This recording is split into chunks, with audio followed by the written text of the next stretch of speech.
What up YouTube, it's Leo here. Okay, in this video I'm gonna talk about things other software engineers don't talk about on YouTube. Mostly things which is either people don't experience or it's people they don't face. Mostly people talk about software engineers get this amount of money, software engineers get these perks, they have this money, it's like everyone is rich, but in actuality it's not. So yeah, I want to talk about those things in a bit.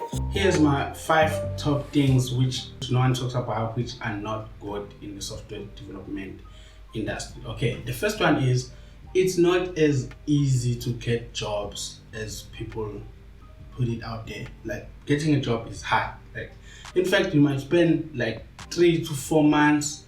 Let's say you are unemployed, you might spend 3 to 4 months looking for a job. I'm talking about those areas which don't have opportunity. So here, first of all, there are lots of jobs, don't get me wrong. There are lots of jobs, lots of opportunities out there for software developers. But the hiring process is shit. The hiring process is always shit. Firstly, you'll find that most companies would waste your time. They will waste your time, like maybe 3 weeks wasting your time, and then later on you don't get a response. Even if you did well in the interview, they don't even say where you went wrong, or they don't update you. Now you're the one chasing the recruiter, trying to find out on how you did on the interview, and that's always pissed me off. Most of the time they're the ones who go on your LinkedIn profile and like make connections and text you about this opportunity that you might like. Later on down the line, they don't go through with their promise. It's like now they wasted your time. The second one is the pay. Here I come. Oh, here I come. Oh, come on, let's talk about the pay. So the pay is not the same as in the US. We might do the same thing. I might be here in South Africa, or let's say I might apply for a job in the US, and then I get the job, and then I'm doing the same thing as the guys in the US, what they are doing, but I won't be getting the same amount. That's another problem. Other devs out there, you will see them like having this money, owning property, driving. Like other devs out there will be like owning property. Like, wait, how is this guy like owning property? And he's like fresh, like 2 years or 1 year after graduation, but you are here like 3 years grinding now, 3 years. And this is gonna take me to my third point, of which is being a low self-esteem developer. My third point is low self-esteem developers. What do I mean about that is, let's say you are a developer and you are new, you are fresh in the industry. You just maybe graduated, or maybe you're doing your third year, but you don't have that information on how to do things. Mostly negotiation.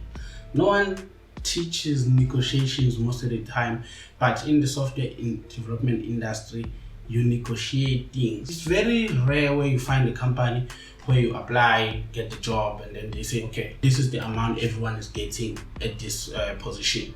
It's very rare. Most of the time, you do the interviews, finish everything, but later on, now they need to negotiate with you. It's not always about what they want to pay you. It's about you knowing your skills on how much you want to get paid. Not like I'm not saying you must be selfish, but sometimes they will always wanna pay you. That's what I'm trying to say. Okay, let's say a dev which joined maybe 3 months is getting 50K, and they stole that dev from a different company, and then they had to convince him, and they pay him maybe 50K.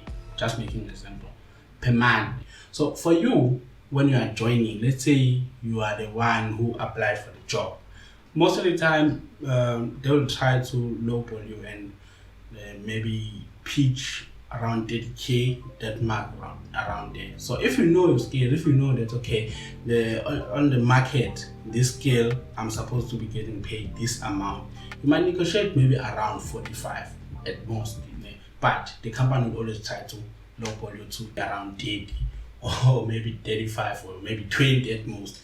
So yeah, I've been a victim of that one, so most people definitely know what I'm talking about. My 5th point will be chasing corporate jobs when you're just starting. For instance, within your first 3 years, most people they be chasing those corporate jobs. For instance, when I say corporate, I'm not sure other countries what they use, but corporate jobs is like those big jobs. Okay, in Africa, because we don't have Fang.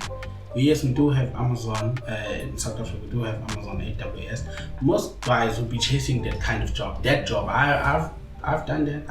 I've chased Amazon a lot. Did interviews, failed. Talk about that one another time. I failed like interviews there 2 times, just because of a silly mistake I did. The interview wasn't hard.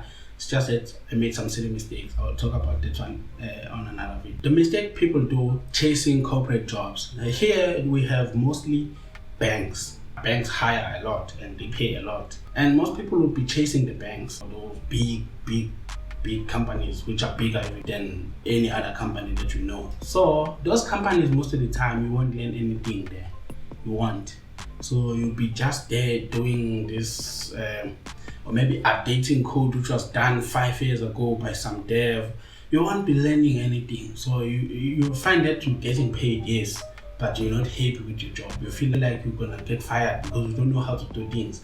Updating someone's code which was done 5-10 years ago is not as easy as working for a small company which is creating things on the spot while you are there, like a company which is always innovative, introducing those new skills. My advice is always look for smaller companies from the start. Just build your skills there.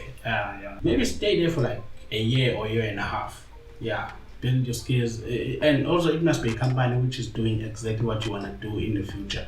Don't be that guy who will be doing web dev within the first 3 years and then later on doing mobile, or maybe now you're switching to be a data analyst or whatever. So that won't help you, because down the line they'll be like, we want someone who's have 4 years in data analyst or data scientist who has 4 years of experience, and you have like 8 years of experience in the development phase, but you only have maybe 2 years in data analyst or data scientist role. Always look out for things like that. Okay guys, so these were all the things that I wanted to say in this video. There's lots of other things which people don't talk about. It's actually the thing that made me want to make this video. I see a lot of people living this life, Disney World life, while other devs out there are not getting the same things as them. So yeah, bye. Sure.